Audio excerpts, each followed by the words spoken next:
Hey, Internet friend, it's your friend Magic Brad here in Friendly Fridley, and I'm doing things a little bit unorthodox today. We're going to flip the script, and instead of me interviewing people, I'm going to get interviewed by my friend Tommy. So I'm doing this different, chatted a little bit before, that the things that I'm doing are very unorthodox, and I believe that came from like my magic background. I thought we'd just freewheel it, and you can just ask me whatever you want. I believe that all this internet stuff is fine and good, but people meeting people, like we're in this is real life right now. And I just think that all this, the internet stuff, it's kind of separating us. We're very close because I can talk to anybody on the planet, but we're so far. And even people that we know, we're so far because of social media. And so it kind of started off as a little bit of, or at least my interpretation is, almost like talking about life stuff, whether it's finance, health, etc. An hourly compensation job is sort of a thing of the past. He would just go up to the computer and say, "Computer, burrito," and he would get a burrito. He was just doing his merit to be a captain, and that's what he did. And I don't think he had to worry about, paying bills and all that kind of thing. Yeah. And it's sort of getting that way. Like you see some of these people, I don't know if you ever heard of Mr. Beast. There's the local kids that are doing Pokemon cards. They're doing tens of $1,000s a month selling Pokemon.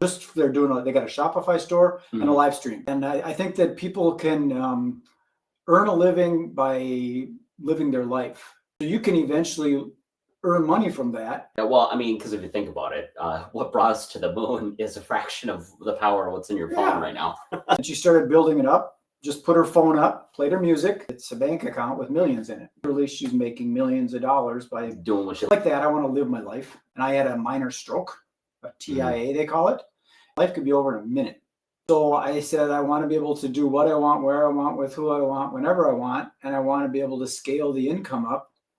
That's my why, is the ability to be free. And what if there's somebody out there that's a multimillionaire that says, hell, we'll just give her $200,000 and get her out of this mess. You kind of really touch on something, both with the stroke and then what you just said, or that life could be over any time, but also you have no idea what's going to happen if you just put yourself out there too.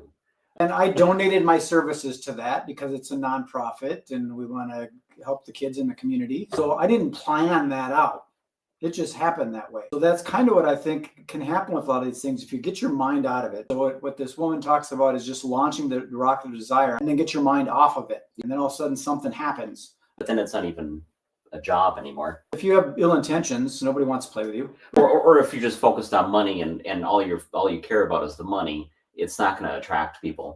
I practically don't even have to pick up everything at the end because it's like everybody's just diving in to help clean things up and stuff like that. They're literally part of the community. But if you're in a job and I'm making $20 an hour and times are tough. Because I know at least myself, because like Delta Chi, I had come up with the name almost 10 years ago.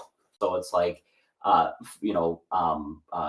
I can see where it can feel impossible, but eventually things do happen. And now start doing stuff that you like. And that's kind of what I mentioned earlier, my magic mind. Well, and it's more empowering to flip the script and focus on what you can do versus going, can't have, an actual space. Okay, what can I do? What is the smallest nugget that I can start with? So that's what I'm trying to get across to people with the whole concept of the collaborative. I believe it's collaboration. It's a way of, like, if you have to push a car up a hill or move a couch or something like that, you grab an end, I grab an end, we work together. It's much easier. So it's just common sense. Yeah, alignment with other people, I think is kind of what you're touching on. Like, I got these little things. I don't like the word business because it sounds like busyness. So it's got to come in somehow, but it doesn't mean it needs to be business. Well, if I just put myself out there, it'll be bad things that'll happen. Versus what I've been experiencing is that if you just put yourself out there, things just happen the way that they're supposed to.